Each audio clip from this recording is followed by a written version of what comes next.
পুরাতন লোহা আগুনে গলিয়ে ছাঁচে ঢেলে তৈরি করা হয় নির্দিষ্ট আকারের যন্ত্র কিংবা যন্ত্রাংশ।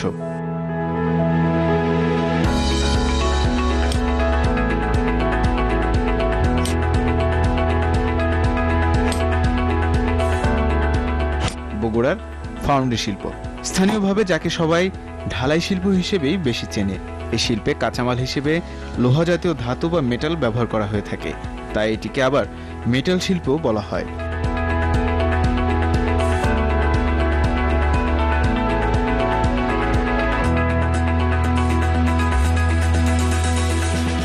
বগুড়ার ফাউন্ডি শিল্পের যাত্রা শুরু 60-এর দশকের মাঝামাঝিতে।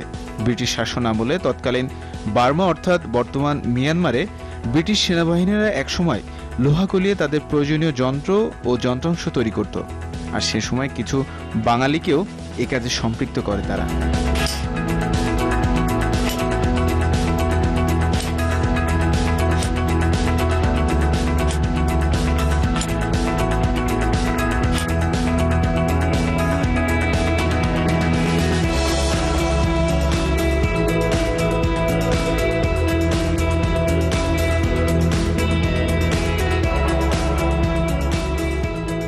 স্থানীয় কারিগরদের দেয়া তথ্যে জানা যায়, বগুড়ায় তৎকালীন ভান্ডারী পরিবারের পৃষ্ঠপোষকতায় 1965 সালে জেলায় প্রথম ফাউন্ডি শিল্প গড়ে ওঠে। পরবর্তীতে শহরের শিববাটি এলাকায় ভান্ডারী আয়রন ওয়ার্কার্স লিমিটেড নামে এক কারখানা তৈরি করা হয়, কিন্তু নানা কারণে এক দশকের ব্যবধানে বন্ধ হয়ে যায় কারখানাটি। তবে এইখানে থাকা কারিগররা জীবিকার তাগিদে নিজ নিজ এলাকায় ছোট আকারের ফাউন্ডি বা ঢালাই কারখানা স্থাপন করতে শুরু করেন। প্রথমে আমরা কয়লার চুলাতে আমরা করতাম, এই ছোট্ট একটা চুলা করে কয়লার চুলের মধ্যে ওই ডাবু দিয়ে ঢালাই করতাম।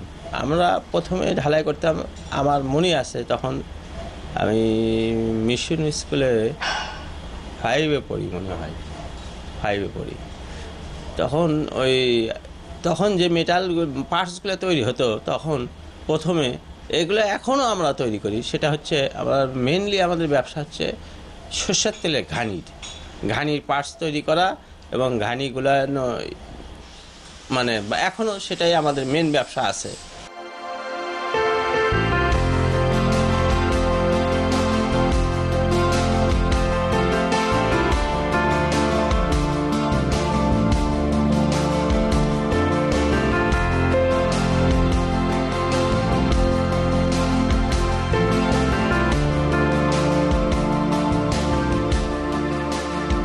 প্রথম দিকে ফাউন্ডি কারখানাগুলোতে সরিষার তেলের ঘানি তৈরি করা হতো। পরবর্তীতে রান্নার কড়াই, পণ্যের ওজন মাপার বাটখারা এবং কৃষিকাজে ব্যবহৃত কোদাল ও মাছ ধরার জালের কাঠি সহ অন্যান্য বিভিন্ন ধরনের পণ্যের উৎপাদন শুরু হয়।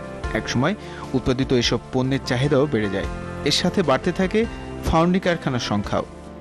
60-এর দশকে মূলত কড়াই, বাটখারা এবং জালকাঠি দিয়ে আপনার ফাউন্ডির সূচনা।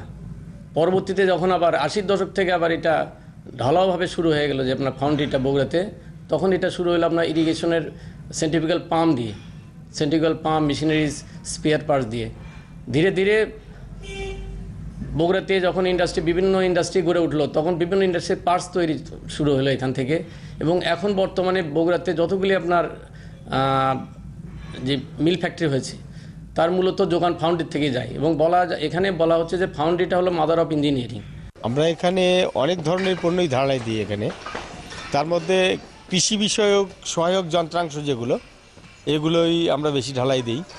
যেমন সেন্ট্রিফিউগাল পাম্প, লাইনার যেটা শ্যালো মেশিনে বা পাওয়ার টিলারে চলে, তারপরে টিউবওয়েল, কড়াই এবং অ্যানাদার আরও হাফ স্টাফ বিভিন্ন মেশিনের, পাওয়ার টিলারে হাফস, কাপলিং, এগুলো আমরা ঢালাই দিই।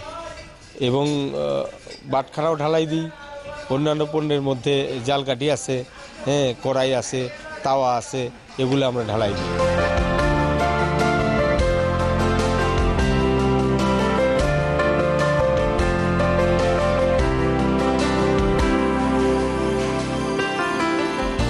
ফাউন্ডি শিল্পে উৎপাদিত পণ্যের গুণগত মান বৃদ্ধির জন্য কাঁচামাল হিসেবে পুরাতন লোহা লোকরের পরিবর্তে এখন জাহাজ ভাঙা লোহা এবং বিদেশ থেকে আমদানি করা পিগ আয়রন ব্যবহার করা হয়।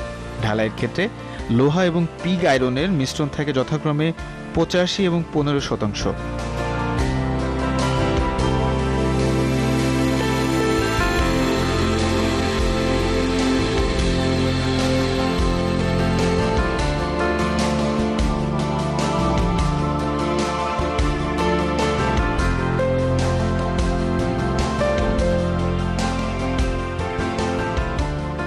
এই শিল্পের যাত্রা 60-এর দশকের শুরু হলেও বগুড়ায় ফাউন্ডি শিল্পের প্রসার ঘটে তারও 2 দশক পর।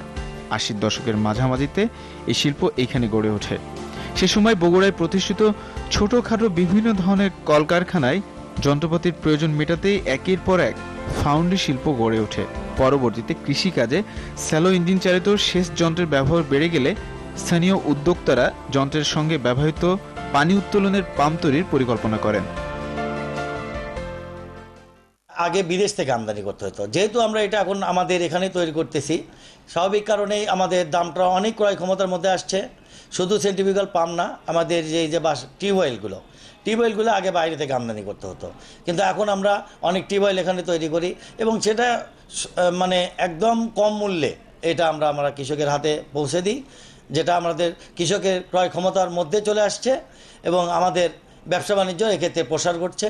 এখানে আপনাকে আমরা এইটুকু বলতে পারি, আমাদের বগুড়ার তৈরি সেন্ট্রিফিউগাল পাম্প এবং টিউবওয়েল আমরা বাংলাদেশের এই হাতিয়া সন্দ্বীপ থেকে শুরু করে এইদিকে টেকনাফ তেঁতুলিয়া পর্যন্ত আমাদের মার্কেট বিস্তৃত আছে।